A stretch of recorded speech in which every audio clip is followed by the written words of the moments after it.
Tukaram Patil, बल्लाळे Shiroya foundation संस्थापक अध्यक्ष, महाराष्ट्र राज्य पाचोरा, तसेच अखिल भारतीय मराठा महासंघ जिल्हा संपर्क प्रमुख जळगाव। मी सार्वजनिक बांधकाम विभागाच्या अधिकाऱ्यांना तसेच सार्वजनिक बांधकाम विभाग रस्ते विभागाच्या सार्वजनिक बांधकाम विभागाच्या मंत्री महोदयांना तसेच पोहूर ते पाचोरा या रस्त्याचे चौपदरीकरणाचे काम सुरू झालेलं आहे। 6-7 महिन्यापासून सुरू झालेलं आहे। या रस्त्याची देखभाल त्याच्यावर नियंत्रण योगमा इंजिनियर लिमिटेड कंपनी या कंपनीच्या देखरेखीखाली त्या रस्त्याचं काम सुरू आहे। तर माझं असं स्पेसिफिक तक्रार अशी आहे की जामनेर तालुक्यातून पोहूरपासून ते पाचोरापर्यंत हा 40 किलोमीटरचा रस्ता चौपदरीकरणाचे काम सुरू आहे। पण या रस्त्यामध्ये हा रस्ता राज्य मार्ग 19 क्रमांकाचा आहे। या रस्त्यामध्ये जामनेर तालुक्याची हद्द समाप्त होते, तिथून तिकडे 10 मीटर रुंदीचा रस्ता तयार करण्यात येतो आहे।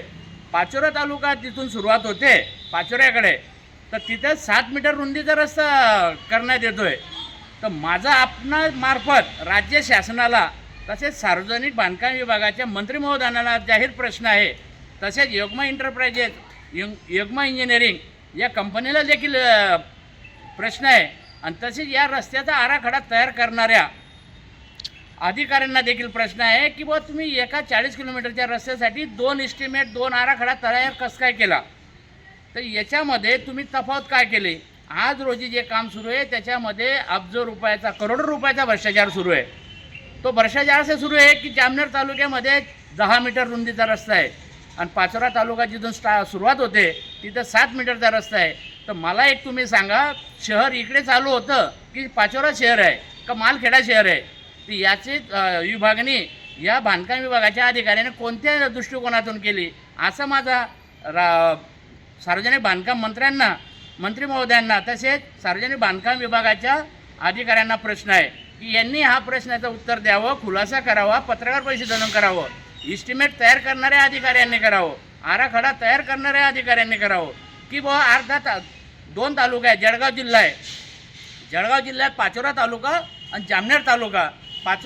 जामनेर तालुक्यामध्ये रस्त्याचं काम 10 मीटर रुंदीमध्ये झालेलं आहे, तसेच पाचोरा तालुक्यामध्ये 7 मीटर रुंदीचं काम चालू आहे।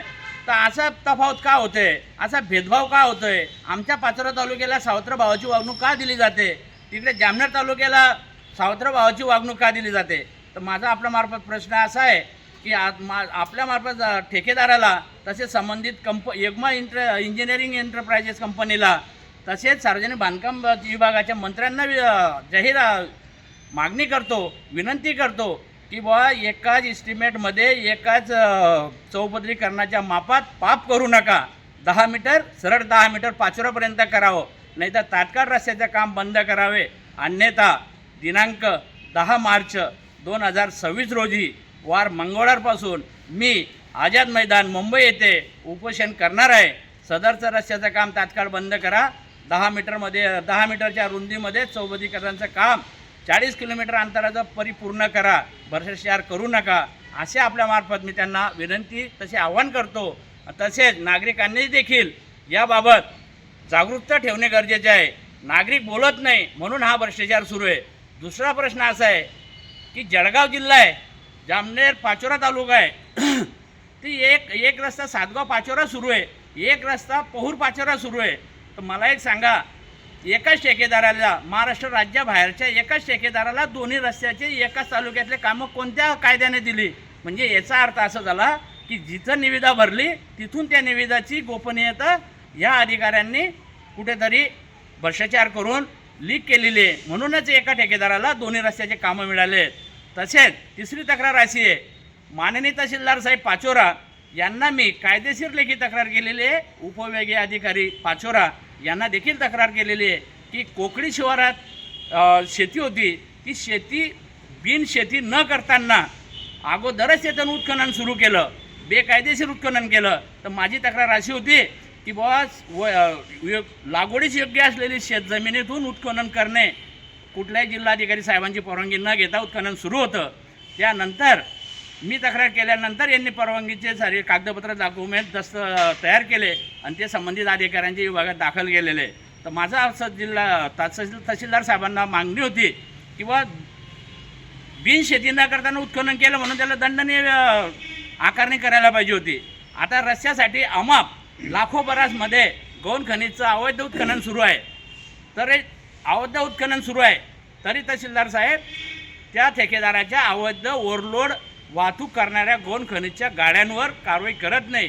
जर तुम्हाला एखाद्या घरासाठी जर मुरुमाची आवश्यकता पडत असेल तर तुमच्याकडून परमिट भरलं जातं, 25% परमिट भरलं जातं, त्यासाठी गाड्या नंबर दिला जातो.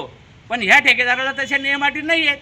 त्या ठेकेदारांना गौण खनिज वाहतूक करायचं तर त्यांनी गाडी नंबर दिला पाहिजे, कोणत्या गाड्याने वाहतूक करणार आहे, 6च्या आत केली पाहिजे. हा रात्रंदिवस 24 तास सर्रास सुरू आहे. तरी मला तहसीलदार साहेबांना आपल्यामार्फत विनंती आहे, तात्काळ कारवाई करा आणि जास्तीचं गौण खनिज उत्खनन झालेलं आहे त्याच्यावर दंडात्मक कारवाई करा, असे माझा विषय आहे. चौथा प्रश्न असा आहे, जळगाव जिल्ह्याच्या RTO साहेबांना प्रश्न आहे. जळगाव जिल्हा साहेबांना मी एक प्रश्न करतो, जर साधारण व्यक्तीच्या गाडीची नंबर प्लेट जर बदलली नसेल, याची आता ते नंबर प्लेट नवीन निघाले आहेत, तशी जर झाली नसेल तर त्याची गाडी वाहन आपल्या RTO कर्तव्यदक्ष RTO जे डायरेक्ट पाचोरा बसस्टँडला गाड्या लावतात, मग त्या गाडीमध्ये काय माल आहे हे बघितलं जात नाही. का बरं? की तो गरीब आहे म्हणून त्याची गाडी लावली जाते. हा धनदाळगा ठेकेदार. मला आपल्या मार्फत प्रश्न आहे जळगावच्या RTO साहेबांना, की तुम्ही 2 वर्षापासून 1 वर्षापासून ठेक्याचं काम चालू आहे जामनेर पौर पाचोरा सातगाव पाचोरा, की या रस्त्याच्या ठेकेदाराच्या ओव्हरलोड गाड्यांवर एकही कारवाई दाखवा आणि 1000 रुपये मिळवा असं जळगाव RTOनं बक्षीस जाहीर करतो.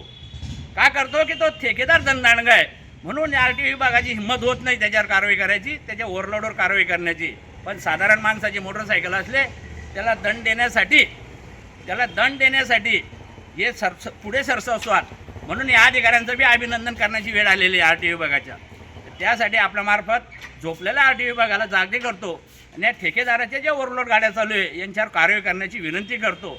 तरी झोपलेल्या RTO विभागाने, जळगाव विभागाने तात्काळ बाहेर निघावं आणि जे पारदर्शक काम आहे ते करावं. धनदांडग्याच्या दबावाखाली बळी पडू नये.